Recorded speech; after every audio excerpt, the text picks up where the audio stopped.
Welcome to BRC TV as we approach day 5 of Stradbroke season, James Squire Queensland Oaks. And we're coming to you today from the James Squire perch, now a permanent fixture here at Eagle Farm, undoubtedly one of the very best spots here on course. Champion jockey James Mcdonald rode his first Australian Group 1 winner in the Queensland Oaks 10 years ago on Scarlet Lady. This year he rides Grace and Harmony for Chris Waller, who saddles up 6 fillies in the race. Earlier this week we caught up with Charlie Duckworth, who supervised the 6 girls in their final hitouts on the Gold Coast. You've got a big team going there, 6 in the Oaks, Charlie. Let's go through each of them. Grace and Harmony? Grace and Harmony, look, she obviously had an awkward draw last time, so we're hoping for a slightly better draw.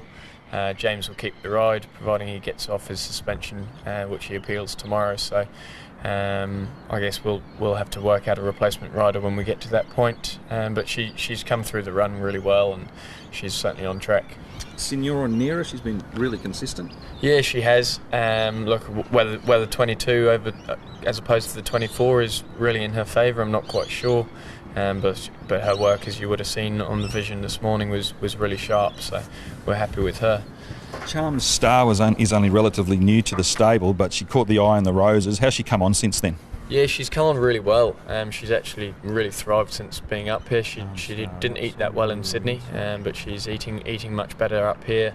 She's not an overly big filly, but she's absolutely thriving. Luke Dittman galloped her this morning and said for a small horse she doesn't ride like it. So she's certainly got the class and obviously got the Group 1 form. Only Words had the better of them in the roses. How's she done since? Yeah, she's done really well for a fun group of owners. Obviously, her owner and trainer in New Zealand have stayed in her in partnership with Star Thoroughbreds. So, look, they were absolutely delighted to get that win last start, especially after sort of a slow start to her career in Australia. Obviously, it's hard to knock Group 1 last start winning form, and she'll be right there. And the outsider of the 6 is probably Easy Far and Ruru. Yeah, Luke Dittman, he was on Easy Far again this morning, and he genuinely thinks that if she draws inside sort of 8, she's a genuine winning chance. He thought the run last start from an awkward run was actually full of merit, so the 2200 is actually going to be in her favour as opposed to the 24. And Ruru, look, she needs to probably improve a little bit, but we've got Glenn Boss in the saddle, and if there's anyone who can get a Group 1, it's him. So. One mare in the stable that did break a runner-outs there last time at Doomben is Nudge, and she goes to the new race, the Sapphire, or what we call the Magic Millions National Classic. Yeah, absolutely. Look, she absolutely flew home. Obviously, the injection of tempo sort of mid-race would have helped her. But she's been knocking on the doors. I can't believe it's been that long since she actually won a race. Earlier this week we caught up with Ed Cummings and spoke to him about Duis, and also what it would be like to join his great-grandfather, grandfather, father and brother as a Group 1 winning trainer. Ed Cummings, you've got the Queensland Oaks favourite in Duis up here. She hasn't raced since the ATC Oaks, so how's she done since then? She's done really well. She's done very well coming out of the ATC Oaks. We just wanted to try to wrap her up and give her a very quiet time thereafter. We made a very loose plan to map out a program for the Queensland Oaks, all dependent on how she was feeling at every step of the way.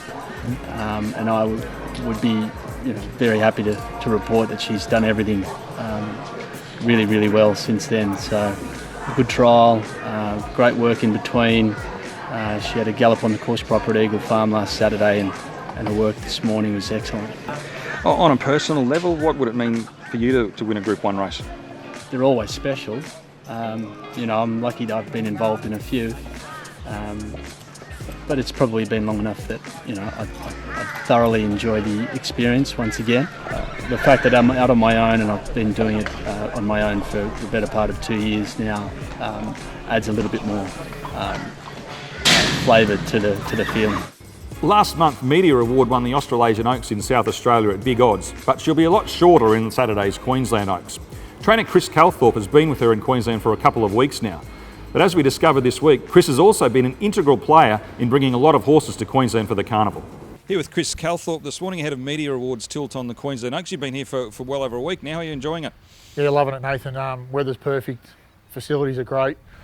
staying at Dan McGaw's has been nothing but, fantastic to us. So, yeah, no, really enjoying it. And she was super impressive when she won the Oaks in South Australia. She come from well back and put them away there.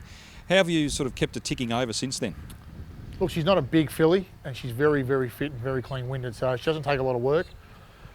We got her home from Adelaide, give her a nice easy week, just sort of treadmilled her and swam her a lot, put a saddle on her a couple of times. And then obviously our plans changed a little bit. We were planning to come to Queensland tonight, or last night, sorry, on the plane. I only have her here for 4 or 5 days, but obviously with what happened, the flights 2 weeks ago, and then obviously COVID sort of building momentum in Victoria, I just thought, well, we'll get a plane, get her out, and then I jumped on the first bird and got out of here. So in hindsight, it's probably worked out better for us. I know some people have been caught up in it, but for us, it's been a good plan. And she's come in, she's settled in, she's enjoys the surrounds. She's worked on. She had a couple of gallops here on the opposite way, and she's taken that like a duck to water. And yeah, mate, it's just so far so good. She's drawn a lovely gate, comes out of 5, and it's probably the first time in her life she's drawn anywhere sort of inside 6 or 7, maybe even 8. So hopefully we can ride her a bit handier as Ollie did in Geelong.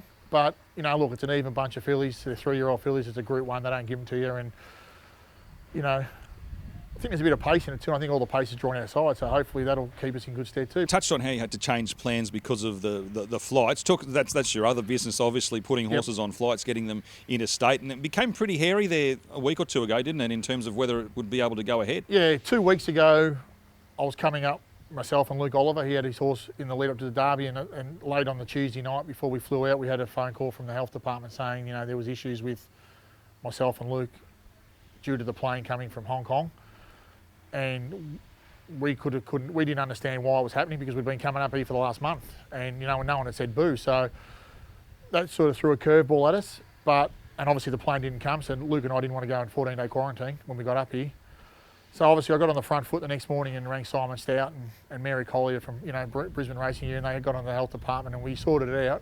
It took a few days, but we got it sorted. A few of the horses that were on that plane come up by road, which wasn't ideal for them, but a few of us hung around and waited, and we got the problem sorted, gone through the process, and once that plane was available last Tuesday, we ticked all the boxes. The health department, the government, everyone was happy. We've got the process in place now. We obviously her and 6 others got on the plane, and we brought 4 up last night. So hopefully moving forward in these times, with COVID, we can keep coming up here. Well, Bart joins us now, and welcome to the Squire's Perch, Bart. Yeah, it's a great spot here. It just allows a little bit different angle of the home straight and almost head on, and I think it's going to be very popular. I could live here. I could see this is right in your wheelhouse. What are you going to come up with this week? Well, in the Oaks, I think the easiest way to go is Bargain. She's got a good draw. 15 of the last 20 Oaks winners have had a single figure barrier. I know it's only 14 runners this year, but it's 2,200 metres, so it's a shorter run to the first turn. She's consistent. The one thing that concerns me, she's had 7 runs this preparation. She had a grand final in the Randwick Oaks, and she's got to come again. But the run in the Rose was solid. She didn't have a turn of foot there, which is okay for 2,200 around Eagle Farm, a little bit tougher proposition. Oh, I'm impressed you've done that research on barriers. Where are you going next? I'm going a little bit left field in the Morton Cup. I like Scalapini. I've sort of been with this horse all the way through. He's got a really good strike rate, nearly 1 in 3 wins, and he had a good recent trial. He's a gun fresh. He's had 8 first up runs for 4 wins and a couple of placings, so got a good draw. I think he'll get a good run. Well, race 3 is a new QTIS race they've put on the program this year, and you've come up with one there? Yeah, Bold Style, I thought his run here last week was good. He had a poor draw. He had to go back to last. He didn't have any problems in the home straight. He got a split between runners, but I thought he hit the line really well. 1,300 metres I think is okay for him, and I think he's sure to run well. Well, hopefully there's a winner there, Bart, for the punters. We hope you have a great day at Oaks Day on Saturday at Eagle Farm. And as we leave you, we'll go and listen to an interview earlier in the week with Mark Newnham, who trains Bart's Oaks selection, Bargain. Have a chat about Bargain. Must have been pleased with what you saw from Bargain last start in the Roses. Yeah, look, first run in 5 weeks since the ATC Oaks. She looks to be better suited on a bigger track. Her best 2 runs have been at Randwick, so come to Eagle Farm, I'd say that she's taken improvement from the Doomben run and spot on for Saturday. So you would assume that the 2,200 here at Eagle Farm will suit her? Yeah, absolutely. Yeah, you know, nice big open track, furlong up in trip. Yeah, I'm pretty happy with her.